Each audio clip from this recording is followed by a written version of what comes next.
Hello, hello, hello. Can y'all hear me? If you can hear and see me, drop some pink hearts in the chat. Let me know that you are there. I don't know if that's mine or yours. Yep. Let me know. Let me know.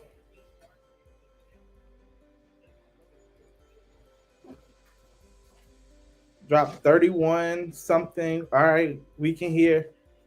All right. All right. Perfect. Perfect. Listen, what I need everybody to do real quick, go ahead, take a second and share this to your page.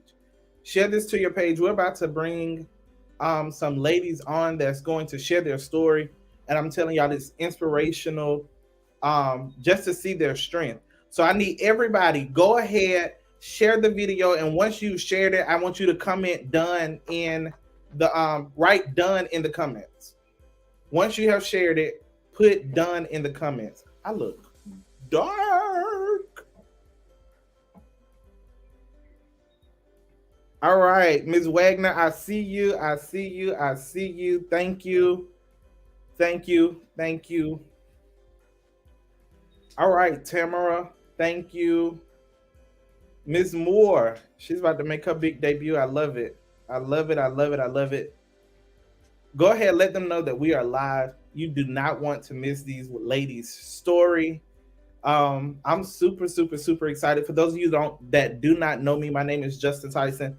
I am a graphic designer and owner of Prototype here in Montgomery, Alabama. I see the Duns coming in. I appreciate you all. We're about to get started.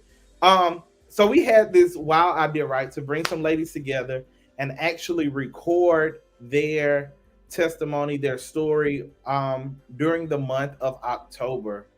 And we didn't know what to expect really, but I'm telling you, the session we had in the studio with these ladies, it was so powerful. Hearing their stories, we laughed, we cried, we had a good time. But I want to go ahead and get to the video, but before I do that, I have to say one quick thing. So if you've seen some of my videos and all of that good stuff, it has been a journey with that. But there's someone that actually does a lot of the video work. When I say a lot, I mean all of the video work. Um, and I'm going to bring him on just for a second so y'all can see his face because he's always behind the camera. If y'all would welcome Malachi, and Malachi is actually going to introduce the video and get it started for you all. Give me 1 second.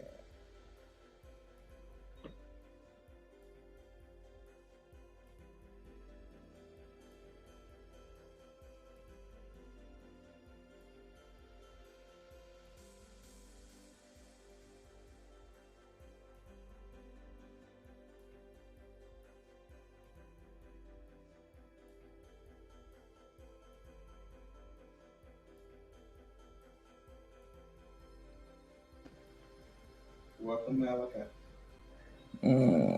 Good evening, good evening, good evening. I'm not sure what Justin did to the camera, but I cannot see myself. Oh, there we go. Oh, good evening, everyone. Good evening, everyone. As you just heard, my name is Malachi Morris, CEO of AIM Productions. I really don't want to be long. I just really want to play the video for you guys because I had much. Oh, y'all can hear me? Can you guys hear me? Ooh, they can't hear me, right?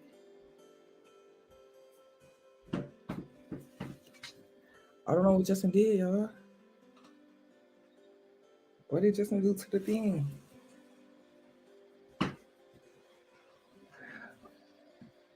Man, they saying they can't hear me. Tell Justin just go to his room.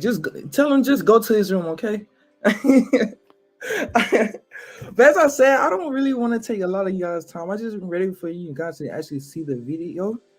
And as I said, I had a lot of fun. We had a lot of fun doing this. So I'm gonna just go ahead and play it for you guys. Let's see. You're gonna get like the dance. Ooh, pause. I was looking at Miss Talanda. Take this off. And we go here. And here we go. No, but I like to dance and move around. Hi, my name is Sonia Blankenship. See? September 19th.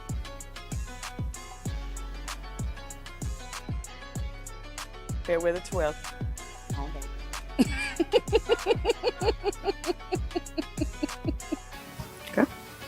You tell me what? Ready? You didn't even say, keep saying the date.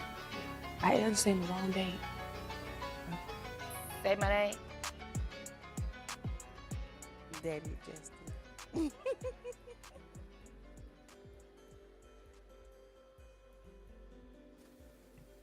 Well, I'm married. I have 2 adult children, 2 grandchildren, and I do private city.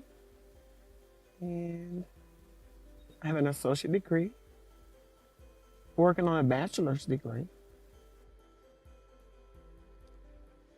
Well, like I said, my as much as I can remember, my daughter was getting ready for work, so I was caring for her baby. And you would always, I moved him over really to not match his feet. So when I shifted him, I shifted too. So after that, when I went back to readjust myself so I can lay back down, that's when I found the lump. And I was like, Lord, I just can't wait till morning so I can call somebody so they can come and and see about me and see what's going on. So I think I was just feeling on it, periodically as you wake up during the night, just kept rubbing and feeling like, I know it's something. So the next morning finally came, and I called my cousin Lolita. I am a 2.5-year breast cancer survivor. I was born here in Montgomery, Alabama, 42 years ago. I am the eldest of 6 from my mother and my father's side. I am currently the only one in my family right now who has been diagnosed with breast cancer. Well, let me rephrase that, who was diagnosed with breast cancer. My name is Beverly Thomas, and I am a 60-year-old as of February of this year.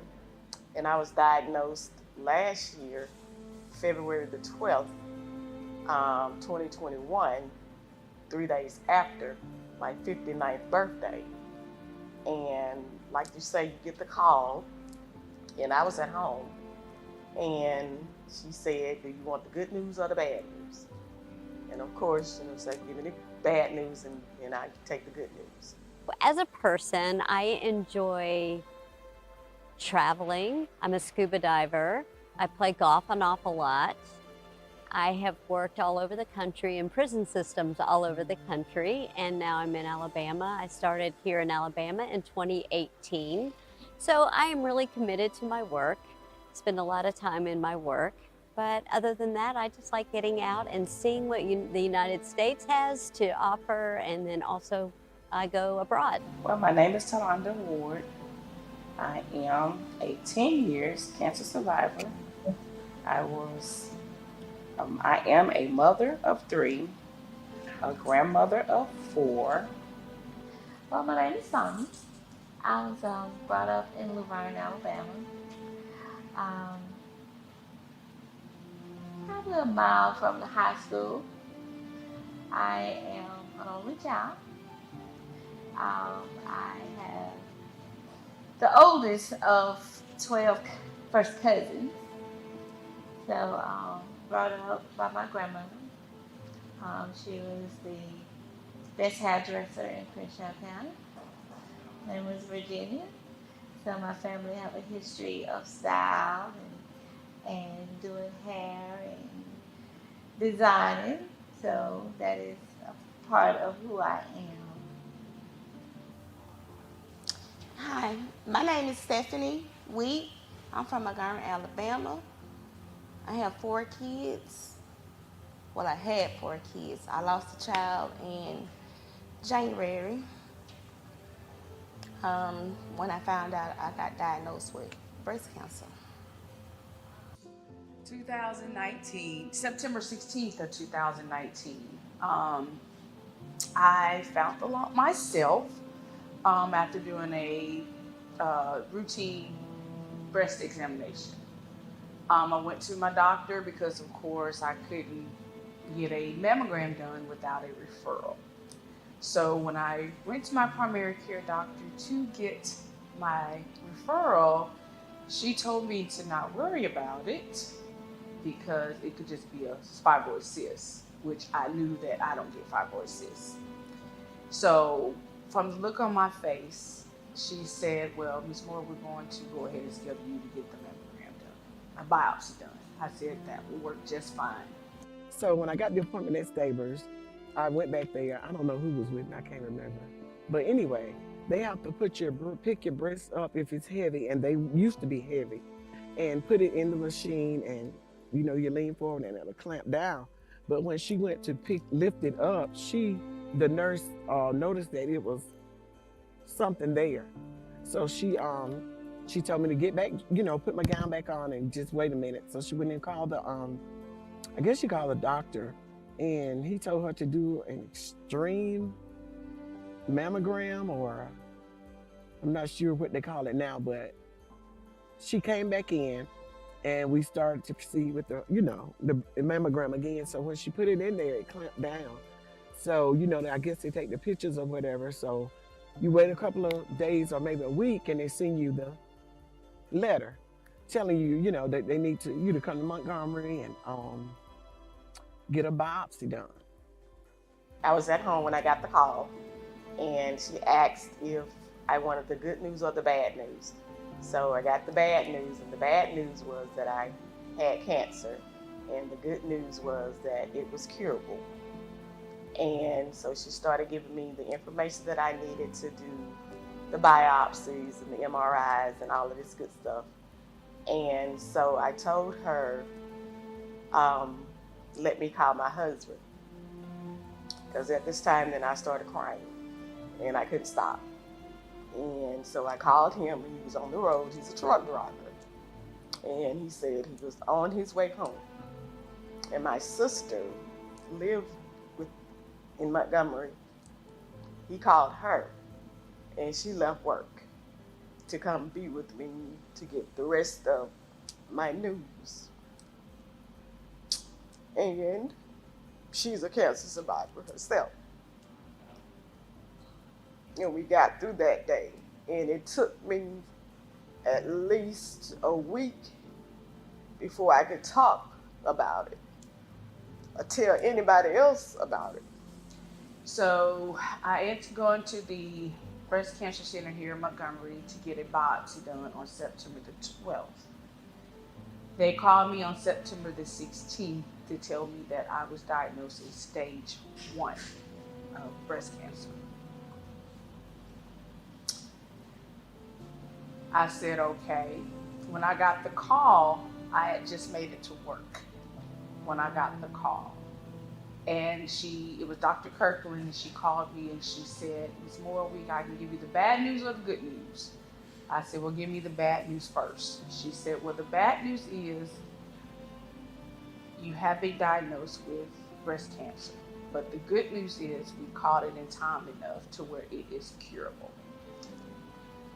At that moment, when you hear the word cancer, you really don't, you think it's the end of the world, but it's not. So I told her, I said, well, give me a minute. Let me call you back. Let me get my thoughts together. So when she called me back, when I called her back, I literally cried off of 5 minutes. 5 minutes. And I said, you know what, God, if this is what I have to go through,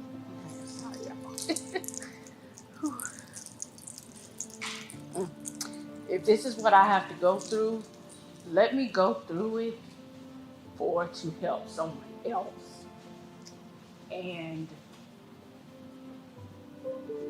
I say, because you don't wish anything as far as this on anybody. I was 28 when my mom was diagnosed with cancer the first time, and then she made it through 5 years.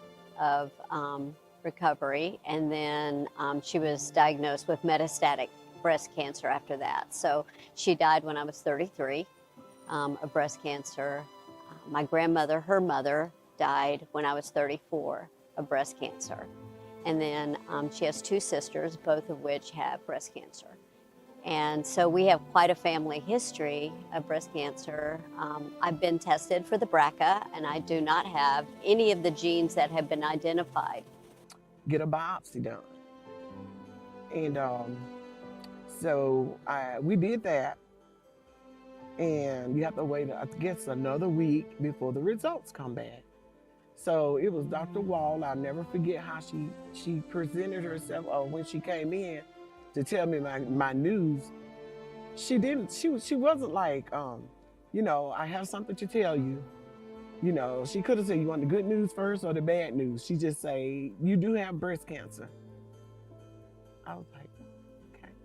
So she was just going on and on and on. I do remember her saying that, it's very aggressive. And I was like, okay, aggressive.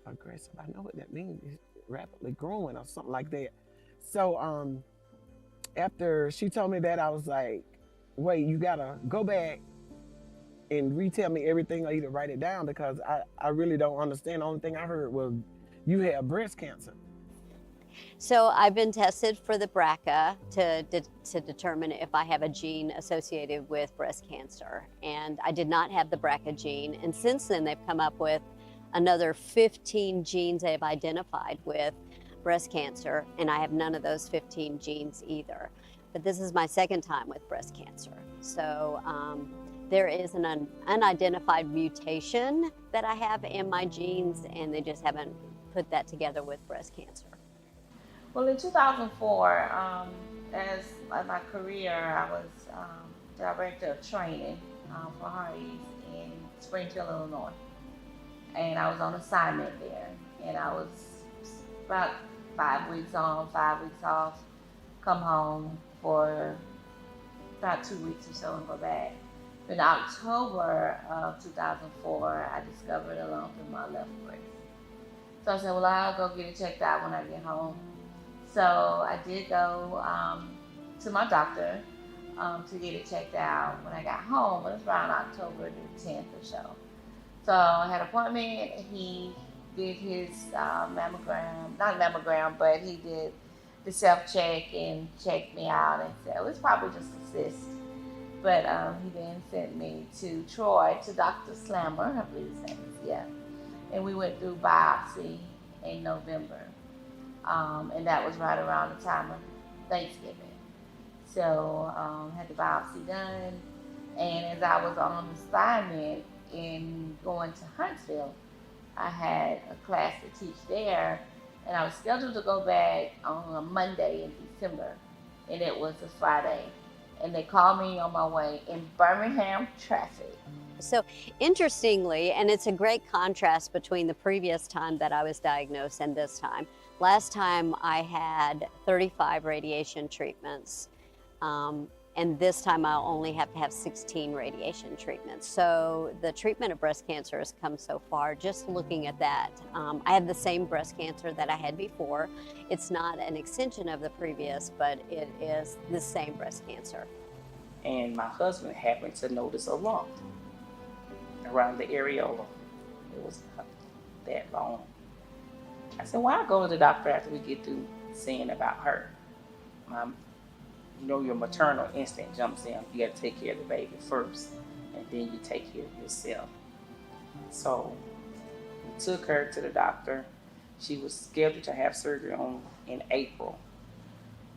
I went to the doctor. I went to Pineapple Clinic down in Greenville. In Pineapple, Alabama. I live in Greenville. So the lady said, well, I need to send you to get it. Have you ever had a mammogram? I said, no, ma'am, I haven't. So she sent me to Camden. She said, you can't go home. I need you to go today to get the mammogram done. I said, okay. I'm driving down the road. Time to look at my husband, I'm like, ain't nothing wrong with me. Come on, let's go. He said, you don't take anything serious. I said, well, you said don't take it serious, but if I don't laugh at the situation before I get there, I'm gonna have a nervous breakdown. And well, I need you to come in tomorrow. That was Thursday, and they wanted me to come in that Friday. So I said, well, why? Because I'm coming in on Monday. So at that point, I completely lost it. And before the nurse got off the phone, she said, and bring somebody with you. So I called my husband, and then I'm hysterical at that point, and something has to be not good for them want me to come in immediately. So we went in on that Friday. They told me I had breast. I mean, just what? Huh? So it was marginal carcinoma, triple negative. That's the aggressive type. So I started bawling at that point, and then my husband was there, and the doctor said, well, I would be very concerned if she was not bawling. So we went on to the doctor, left there. I had to turn around. Her surgery was scheduled for that next day. They said, ma'am, we need you to come back. So I had to drive all the way back to Camden to get an ultrasound done. So they did the ultrasound, and I had 3. The one at the areola, one at my breastplate, and one on the far left side. So I'm looking at them. They ain't saying nothing to me, and I'm looking at them like, what's going on? What you seeing? I'm looking at the screen, and then she said, well, we need to send you to Montgomery. And I said, y'all sending me to too many doctors. So I was crying. So he said he would send me where he would send his wife. And he sent me to Birmingham to UAB, to Kirkland Clinic. And that's when I started all the treatments. I had 6 doctors. So they did all the prep and everything that I needed to do. And they told me that they wanted me to enjoy Christmas because this was in, December. And we'll start the process of the treatment and everything in January. They did an ultrasound, and they seen something, and so they set me up for a biopsy. So January the 28th, they called me and they said that they did find cancer. I started chemo December the 28th of 2019 because the doctor said he wanted me to enjoy my Christmas. I went through 16 treatments of chemo, and I went through 33 treatments of radiation. But that was the first. We had 3 different types of chemotherapy, and my chemo was done each time in Birmingham. Living in Greenville, every other week we went to Birmingham for the chemo. When my hair started to come out, my children were still at home at that time, of course, and they helped shave my head, take the hair off. It was starting to come out, so they did. So the sweetest thing out of this to me is that my husband decided to shave his head. Cancer. He gave me a schedule, and every Tuesday you would have a chemo treatment, and every other Wednesday I would have to go back and get a shot in my stomach. I can't remember what the name of the shot was, but if you're not a strong-minded person and have that get up and go about you, you would lay in the bed all day after you get that shot. But I would take it and I lay down for a while, and then I would just get back up, just try to do something. But the treatments were like 16 chemo treatments and 35 radiation treatment. And when I say radiation, that means every day except on the weekend for 35 days. And I live in Greenville, so it takes me maybe 45 minutes to an hour to get to the radiation center in Montgomery, in which the treatment only took maybe 10 minutes. The radiation treatment only took 10 minutes. But with the chemo, The worst part for me was the first 4 treatments, and they were called Red Devil treatments. And by the grace of God, I did not get sick not one time behind it. I lost my hair on my second treatment of chemo, but I got through it. So here I am today, 2.5 years later, and I'm cancer free. And I had my surgery in April 16th of 2021. And I did 21 treatments of radiation, and I didn't have to do any chemo. And so I'm 1 year and 7 months cancer free as of today. So I was wondering, like, I had to wait a while and chew ice until they got my medicine ready. So after they got the medicine ready, they'll sit the little red tube, on the table. So then the male nurse would go in and he would put on a jacket, he put on gloves, a full gown, just fully clothed. And I was like, he coming to do something, but he got to put on all this to use the injection that he's going to put in me. And I was like, oh, Lord, I don't know about this. So I told my sister, Michelle, I said, Sheila, I just need you to pray for me because I don't know about this treatment right here. I said, they just might have to leave this alone and go to the other ones. But she said, Etta, you can do it. She said, you done made it this far. She said, we can do it. So And he did it, and he's been bald ever since. And that is for me, because he can grow hair. He can grow a lot of hair, but he decided to shave his head and stay that way in honor of what I had to go through. Going through chemo was rough, but he's my hero. He would never let me have a pity party. And it was often I wanted to just cry because I'm unbalanced. I don't have a breast, and then I'm feeling, not like a woman. So, but we're not gonna have a pity party.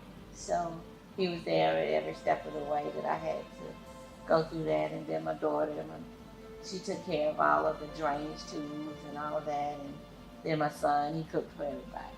So that support really helped me get through everything that I had to go through then.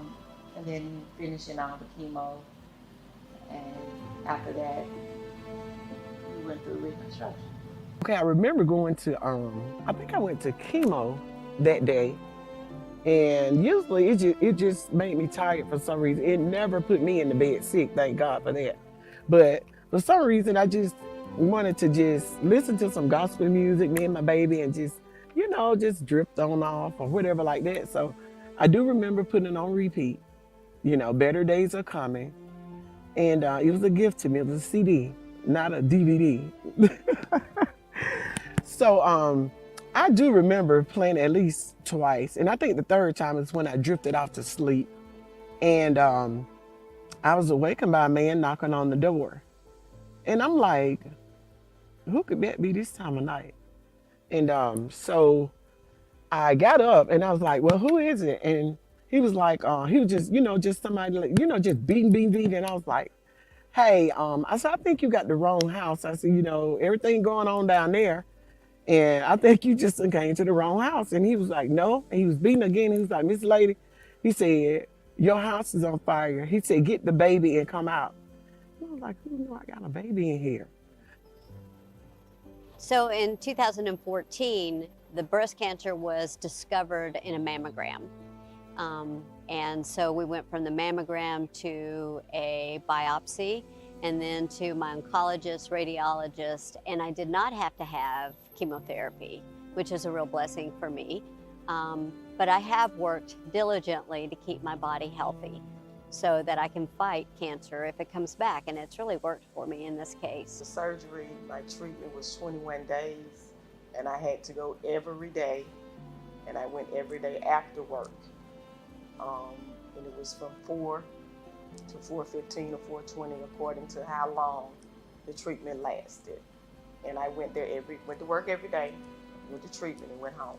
Some days were good, some days were bad. Some days I didn't have enough energy to even fix me nothing to eat. But I pushed through it and I got through it. Yeah. Okay, so I told him, I said, well, you just step back off the steps and let me look out to see what's going on, you know. He said, okay, hurry up. So I did. So he did. He moved back. So when I cracked the door a little bit and, you know, I peeped out, it was like, you know, my neighbors and everything telling me, get the baby, and come on out the house. The back of the house is on fire. Well, I got Aiden. And we went to the door, and I remember I had my purse because I had to pay my rent. I told him to get my purse. The guy got my purse and he got me some shoes. So I got the baby and ran out the house. So he said, we're going to do it aggressively. We're not going to take it lightly. We're going to do it aggressive. I said, okay. That was May the 9th of 2012. June the 28th, the cancer was removed from my body. I didn't have no trace of no more cancer in my body, but the doctor felt by me being a 37-year-old black female that I needed to do chemo. So I sat there. This time I found it on self-exam, and very early on, so they were able to, I waited a month after I had my diagnosis so that I could get my body as healthy as possible in order to have the surgery and then recover from the surgery quickly. So, which worked perfectly. And I did that by taking some things that would cause inflammation in my body or cause my body to react to food. Mostly it's food. Like I adjusted my food intake, the types of food I was eating to make myself healthier. And then, but the thing about it was a white guy behind him. And I was like, I ain't never seen these people a day in my life, but I walked on by. With my baby, we walked on by. So I got in the middle of the road and I turned around.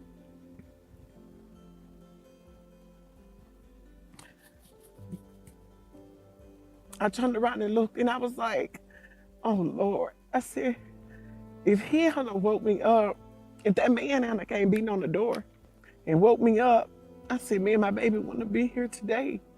And I talked, and I'm sitting there going home. I'm like, well, why me? And everybody, why me? Why I gotta go through this? So I sat there and I talked to I was having a pity party that next day. So I sat down. It didn't bother me too much, and I looked around. And I said, well, God, I guess this is my test. I can either pass your test or I can fail. And I was, sitting there holding Aiden. And it came to me that, I need to thank these men, for waking me up. So I went, I never did get up. I just looked around for them. And I looked back over there at the house. Nobody seen no black man. Nobody seen a white man nowhere. And I asked the policeman, I said, you had to see him because he was right there, So then I thought to myself, I said, that was God's angels. He sent for you. He ain't ready for you yet. Okay, so I wasn't really worried about the cancer then. I was pushing it off. Every time they'll call my phone, I would just decline the call, until I found my son. Well, the search intensifies for 18-year-old Ladarian Wheat tonight, with Crime Stoppers offering a reward in hopes of getting more leads. Yeah, WSFA 12 News has been following the case since the first alert was issued of his disappearance last week. Tonight, we're talking with the family during the search for their loved one. Tonight, WSFA 12 News reporter Ashley Bowerman has a message from the family to the community. The family of 18-year-old Ladarian Wheat is desperate for answers. with him missing, it's like a piece of us is missing. And we just want to put that puzzle back together. It's been over a week since Ladarian vanished, and since then, there haven't been any new leads in the case. Authorities do know the teen was last seen January 22nd at the Z-Tech gas station on McGee Road, driving a 2003 blue Ford Crown Victoria. Definitely abnormal for him to do this. His family says it's very out of character for him to disappear. February the 9th, they found my son. He was in a pond in his car, and after we buried him and whatever, then I called the cancer center back, and then I finished going through my steps, and they was like, "We need to hurry up and get you in, ma'am, because you stage 3 breast cancer, so we don't want to travel, so we want to hurry up and get you in and get your your tests going." And I was like, okay, we can do that now. Well, these are my ladies. These are my beauties, as I call them. The two ladies on the top, this is my son's grandmother. This is my aunt, and this is me. All three of us got diagnosed with breast cancer on the same day in 3 different states: Florida, Missouri, and Alabama. And when my husband was shaving my head, he was singing Life Jenny song, Must Be Nice. And he was crying, and I was like, I know you ain't crying. And he almost made me cry, but I just didn't look at him. When I say your support system is so important, because when you're going through something major that's a life-changing experience, you don't want to hear all the negativity that's going on. No one can tell you what to feel, how to feel, but you, if they had walked in your shoes. My mom, when I say, oh my God, has been there through thick and thin. When my hair fell out, she shaved her head to support me. And it was just my friends, every treatment that I was at, they were there. Holding my hand, talking me through it. I'm being more of a support system to them than they were, as far as inspirational to me. Because they was like, you're just strong, you're strong. And I said, that's the only thing I know how to do is be strong. And with my mom, everything that she went through, it's like I had to literally be strong for her. And I told her, I said, Mom, I'm getting through this because of you, because of your support, your connection, and what you are to me. And she said, you know what, we're gonna get through this together. And my church members came, and just helped me along the way. They just helped me along the way. And didn't realize that what I went through was helping someone else at my church. The amount of women, because I have an aunt that hosts a breast cancer awareness every year at my church, and did not know that many women within my church alone was either going through breast cancer or they survived it. And so I said, the support system is awesome. It is awesome. You can't go through life worried about the negative. You have to think positive. Your attitude determines your altitude. And you just got to keep pushing and keep moving. You just keep the faith. So I called my aunt on the phone. And she sounded kind of weird, down when I called her on the phone. And I said, you okay? She was like, yeah, I'm okay. I said, well, I got some good news and a little bit of bad news for you. She said, girl, I can't take no more bad news. What's going on? I said, well, I'm gonna give you the good news first. And she said, well, give me the good news, baby. I ain't worried. She said, what you mean you ain't worried? I said, well, I told you I had some good news and some bad news. And I said, well, the bad news is I have cancer. And she just fell out crying. Well, since we're telling each other stuff, I want to let you know I had breast cancer too. And I couldn't do nothing. I'm like, I'm calling you to have a pity party to tell you why I skipped all of y'all, and here you are telling me that you had it. So we are 13 hours away from each other. She's in Kansas City, Missouri. I was in Greenville, Alabama. And I can truly say we were each other's support from that far away. But my whole family and my colleagues at work have surrounded me with love and prayers and concern about my well-being and take on things. So super important.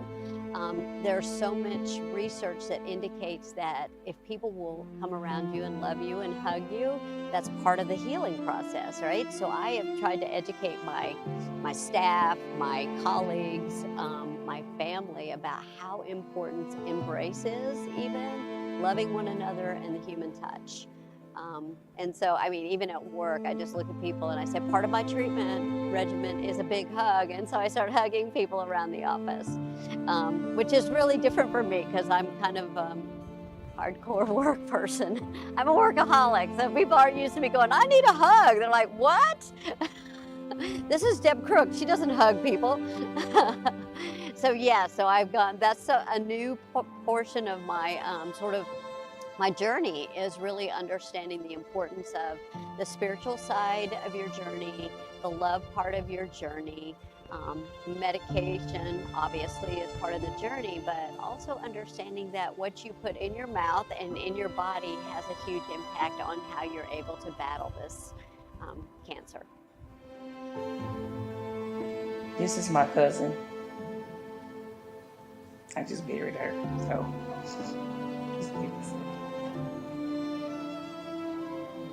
my dad called me and said, call Nicole.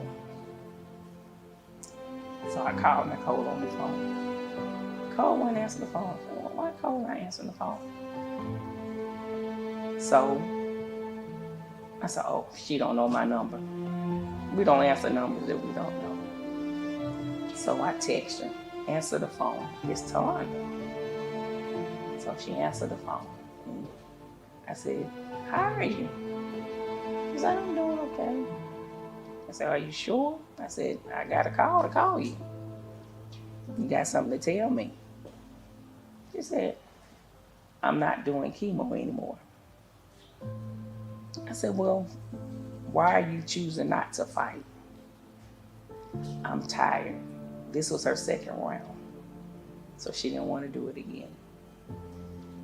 So I told her, I said, I'll come home just to go to the doctor with you if you fight.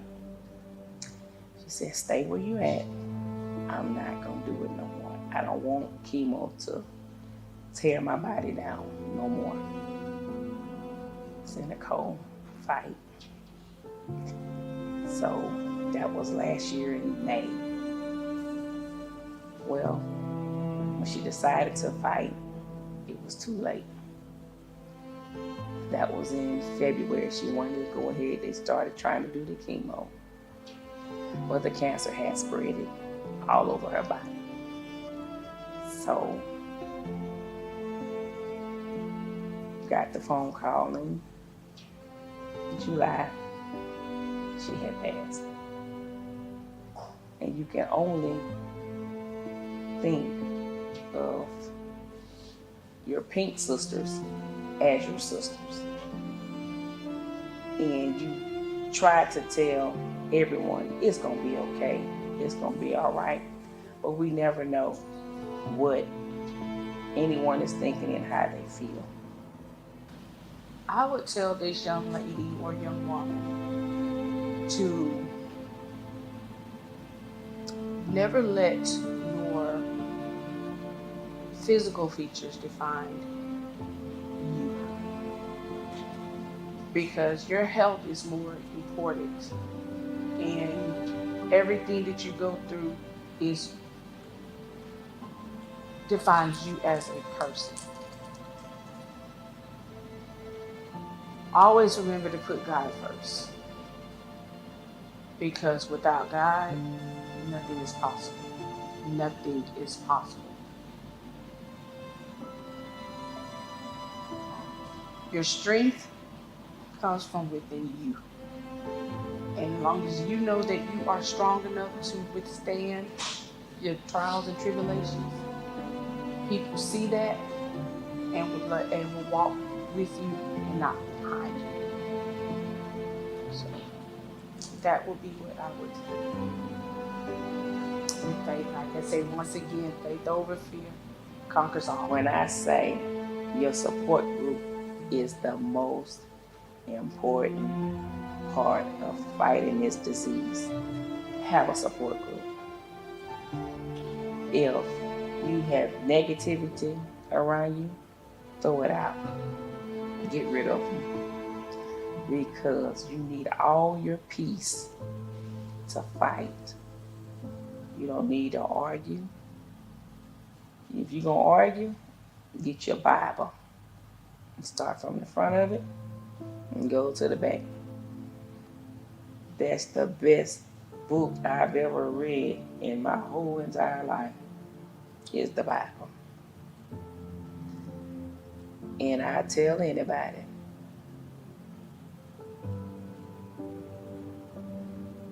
fight. Don't give up. Surround yourself with good people. Stay strong. Just believe that and give everything that you got. Don't give up. And even though, and I'm going to tell you, you don't want to hear this, but you got to stay strong. And you got to take care of yourself. Be strong. Be very strong. Them to keep pushing forward. Keep God first. Keep the faith. Know that you're going to get through it because He brought you to it. You know, you have to have the faith of a mustard seed. And that's a mustard seed. I looked it up once. It's very, very small. And you can't have no doubt. You have to know that the Lord will bring you through anything you go through. You know, I think the most important thing is that you don't take the victim role, that I am a victim of cancer, is that you embrace it and say, what can I do differently to be a part of the treatment team? What can I do differently to be the healthiest version of myself? And what can I do differently to love others, right? So there's so much importance in loving others and receiving love in the healing process. So I think as much as anything is just to don't feel like you're in a fight, but feel like you're in a healing process.